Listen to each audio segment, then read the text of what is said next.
لیکن یہ کہ امام مہدی کی حکومت قائم کرنے کے لیے کون لوگ آئیں گے؟ عرب جو ہیں وہ اندر سے کھوکھلے ہو چکے، عیاشی نے، دولت نے، پیسے نے، دولت، پیسہ، عیاشی، اس کی وجہ سے کھوکھلے ہو چکے۔ یہاں میں آپ کو دو حدیثیں سنانا چاہتا ہوں۔ سنن ابن ماجہ کی روایت ہے حضرت ابو ہریرہ سے رضی اللہ تعالی عنہ، قال قال رسول اللہ صلی اللہ علیہ وسلم اذا وقعت الملاحم بعث اللہ بعثا من الموالی ہم اکرم العرب فرسا واجودہ سلاحا یوید اللہ بہم الدین، رواہ ابن ماجہ عن ابی ہریرہ رضی اللہ تعالی عنہ۔ جب ملاحم کا دور شروع ہوگا تو اللہ تعالیٰ اٹھائے گا ایک لشکر یا لشکروں پر لشکر موالی میں سے۔ موالی کون ہے؟ عربوں نے جب فتح کیا تھا اس پورے علاقے کو خلافت راشدہ کے دوران، اور پھر وہ لوگ جو ہے، ایک رائے تو یہ تھی کہ انہیں غلام بنایا جائے سارے آبادیوں کو، لیکن یہ کہ حضرت عمر کا اجتہاد تھا، اس کے مطابق جو ان کو غلام نہیں بنایا گیا تو وہ موالی کی حیثیت رکھتے ہیں۔ عربوں میں دم نہیں ہے، موالی میں سے لشکر اٹھیں گے کہ جو در حقیقت حضرت مہدی کی حکومت کو قائم کریں گے۔ دوسری حدیث سنیے، عن عبداللہ ابن الحارث رضی اللہ تعالی عنہ، اور یہ ابن ماجہ کی روایت ہے، قال قال رسول اللہ صلی اللہ علیہ وسلم یخرج الناس من المشرق فیوطئون للمہدی یعنی سلطانہ، لشکر نکلیں گے، لوگ آئیں گے مشرق سے، اور وہ حضرت مہدی کی حکومت کو جمائیں گے اور قائم کریں گے۔ اب ذرا نوٹ کیجئے کہ جزیرہ نماء عرب کے مشرق میں کون سے ملک ہیں؟ تین: ایران، افغانستان، پاکستان۔ یہ تین سالڈ مسلم ممالک، مسلم آبادی اکثریت۔ ویسے تو یہ کہ آگے ہندوستان میں 20 کروڑ مسلمان ہیں، لیکن وہ 20 کروڑ جو ہے وہ تو 80 کروڑ کے اندر تحلیل ہو جاتے ہیں غیر مسلموں میں، لیکن یہاں جو معاملہ ہے یہ غالب اکثریت کا۔ ان میں سے ایران کا معاملہ جہاں تک ہے، نمبر 1 یہ کہ وہ شیعہ عقائد کے حصار میں بند ہے، اس سے ادھر ادھر ہونا اس کے لیے ممکن نہیں۔ حدیث میں یہ بھی آتا کہ اصفہان سے 70,000 یہودی دجال کا ساتھ دیں گے۔ لیکن بہرحال خراسان ایک صوبہ ہے افغانستان کا اس وقت بھی شمال مشرقی کونے میں، مجھے امید ہے وہاں سے خیر کی، کیونکہ خراسان کا لفظ وہاں پہ شامل ہے، اور حضور کی حدیث میں بعد میں آپ کو سناؤں گا کہ خراسان سے فوجیں چلیں گی جو یروشلم کو دوبارہ حاصل کریں گی، فتح کریں گی۔ جیسے پہلے یروشلم کھویا عربوں نے تھا، دوبارہ حاصل کیا تھا کرد نے، کرد خون صلاح الدین ایوبی رحمۃ اللہ علیہ، ایسے اب پھر عربوں نے کھویا ہے، لیکن لینے والے خراسان سے لشکر آئیں گے۔ یخرج من خراسان رایات سود لا یردها شیء حتی تنصب بإیلیا، خراسان کے علاقے سے کالے علم لے کر لشکر چلیں گے جن کے رخ کو کوئی موڑ نہیں سکے گا جب تک کہ وہ جا کر یروشلم میں نصب نہ ہو جائے۔ اس کے بعد نام آتا ہے پاکستان کا۔ یہ ہے میری اور آپ کی داستان، اور یہ ہے سبب جس کی وجہ سے کہ میں آپ سے یہ گفتگو کر رہا ہوں۔ اصل میں تو کس لیے؟ محض ایک علمی استفادہ، محض اپنی بات آراء کو ظاہر کرنے کا شوق نہیں، بلکہ یہ کہ اپنی ذمہ داری ہم پہچانے کہ ہم کس مقام پر کھڑے ہیں۔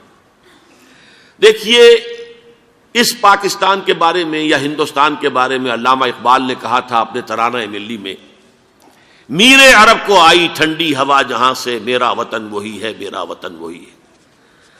اور مجھے بتایا گیا کہ سنن ابی داؤد میں یہ روایت موجود ہے کہ حضور نے فرمایا کہ ہندوستان کی طرف سے مجھے ٹھنڈی ہوا آتی، اگرچہ مجھے وہ حدیث ابھی نہیں ملی ہے، لیکن حزب التحریر کا ایک کارڈ مجھے ملا تھا، تو اس میں اس حدیث کا اور اس میں ابو داؤد کی روایت کا حوالہ موجود تھا۔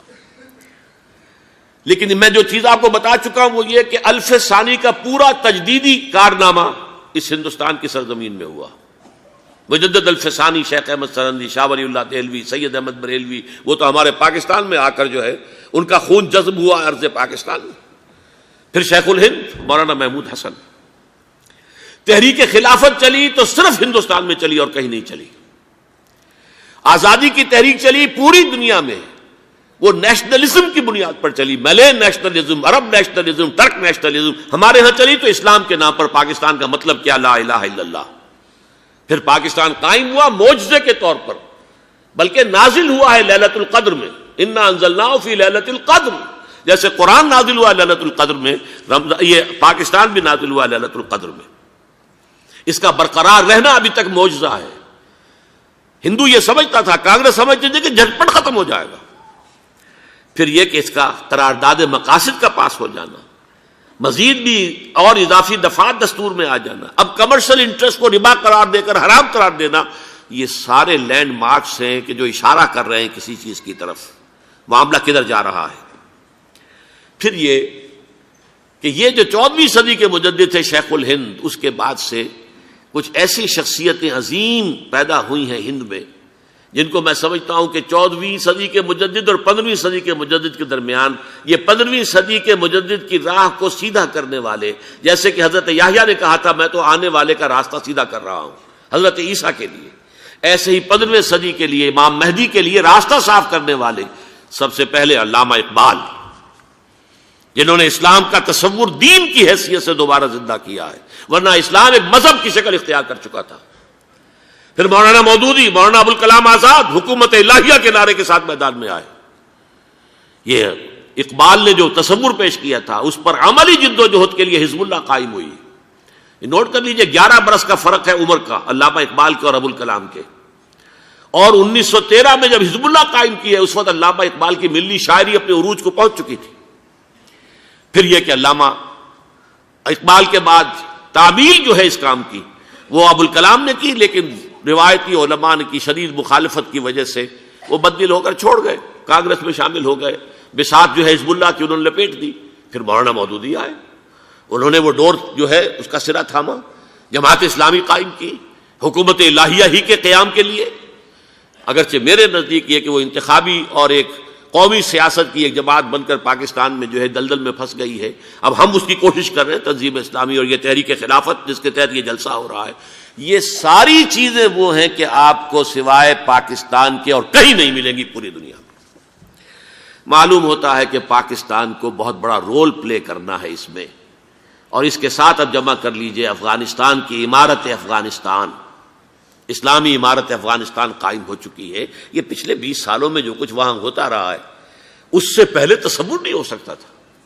علامہ اقبال کے فرزند بھی دیکھ کر آئے ہیں، تو اگرچہ وہ خود میں سمجھتا ہوں کہ خاصے انہیں آپ لبرل کہیں، آزاد خیال کہیں، لیکن اس درجے متاثر ہو کر آئے تھے کہ انہوں نے یہ کہا افغانستان میں جو میں نے حالات دیکھے ہیں کہ اگر 2-4 اور مسلمان ملکوں کے اندر یہ نظام قائم ہو جائے تو پوری دنیا مسلمان ہو جائے گی.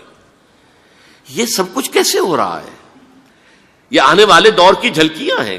Coming events are casting their shadows before. یہ سب بتا رہے ہیں کہ پاکستان افغانستان کو مل کر اس میں کوئی عظیم رول پلے کرنا ہے. اور اس کے ضمن میں اب میں علامہ اقبال کے بارے میں آخری بات کہہ رہا ہوں. علامہ اقبال کے بارے میں عام یہ خیال ہے، انہوں نے اپنے خطبات میں مہدی کا اور نزول مسیح کا، حالانکہ میں کل پڑھ رہا تھا مولانا سعید احمد اکبر آبادی رحمۃ اللہ علیہ کا ایک مقالہ ان کا کہ علامہ اقبال نے ابن خلدون کے بارے میں یہ کہا ہے کہ مہدی کا اور نزول عیسیٰ کا دونوں کا انہوں نے انکار کیا ہے، حالانکہ ابن خلدون نے نزول عیسیٰ کا انکار نہیں کیا، صرف مہدی کا انکار کیا ہے. بہرحال علامہ اقبال نے خطبات میں انکار کیا ہے. لیکن یہ کہ اپنی شاعری کے اندر میں چیلنج کرتا ہوں کسی بڑے سے بڑے اقبال شناس کو، ان کا یہ شعر ذرا سنیے: خضر وقت از خلوت دشت حجاز آید بروں، کارواں زی وادی دور و دراز آید بروں.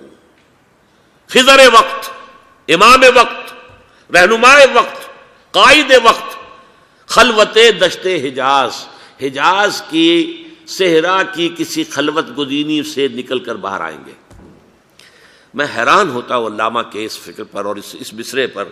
یہاں انہوں نے شیعہ اور سنی دونوں کے کانسیپٹ جمع کر دیے. شیعہ کا کانسیپٹ یہ چھپے ہوئے کسی غار میں وہاں سے برآمد ہوں گے، اور ہمارا کانسیپٹ میں ام سلمہ رضی اللہ تعالیٰ عنہ کی حدیث سنا چکا، چھپے ہوئے ہوں گے وہ وہاں پر، مدینے سے نکل کر آ کر مکے میں چھپ جائیں گے. اس خانہ جنگی کی حالت میں لوگ ان کی طرف دیکھ رہے ہوں گے، سوچتے ہوں گے انہیں میدان میں آنا چاہیے، کوئی پارٹ پلے کرنا چاہیے، امت کی رہنمائی کرنی چاہیے، لیکن وہ چھپیں گے، وہ کارے ہوں گے، وہ اس ذمہ داری کو قبول نہیں کرنا چاہیں گے، جا کے چھپ جائیں گے مکے میں. وہاں سے مکے والے انہیں نکالیں گے اور وہ کارے ہوں گے، انہیں بالکل یہ پسند نہیں ہوگا کہ یہ ذمہ داری اٹھائیں. تو خضر وقت از خلوت دشت حجاز آید بروں، کارواں زی وادی دور و دراز آید بروں. کارواں جو چلے گا ان کی مدد کے لیے اس وادی دور و دراز، اس عظیم وادی دور و دراز، یہ وادی سندھ ہے۔ وادی سندھ جو ہے ہم سمجھتے ہیں کہ صرف یہ پاکستان اور پنجاب جو ہے یہ اس میں شامل ہے، سندھ اور پنجاب نہیں، افغانستان کا پورا مشرقی علاقہ اس میں شامل ہے۔ جیسے دریائے جہلم سندھ میں جا رہا ہے، جیسے دریائے گلگت سندھ میں آ کر ملتا ہے، جیسے دریائے چناب اور راوی اور جہلم اور یہ سب جا رہے ہیں اور آ رہے ہیں، اسی طرح دریائے کابل کہاں سے آ رہا ہے، دریائے گومل کہاں سے آ رہا ہے، ٹوچی کہاں سے آ رہا ہے، یہ سارا جو ہے ڈرین جو ہو رہا ہے، ایسٹرن جو ہے پارٹ آف افغانستان، یہ سب وادی ہے۔ اس وادی کے یہ دو حصے ہیں، ایک حصہ جو ہے یہ ادھر پاکستان میں ہے اور اسی وادی کا دوسرا حصہ جو ہے وہ افغانستان میں ہے۔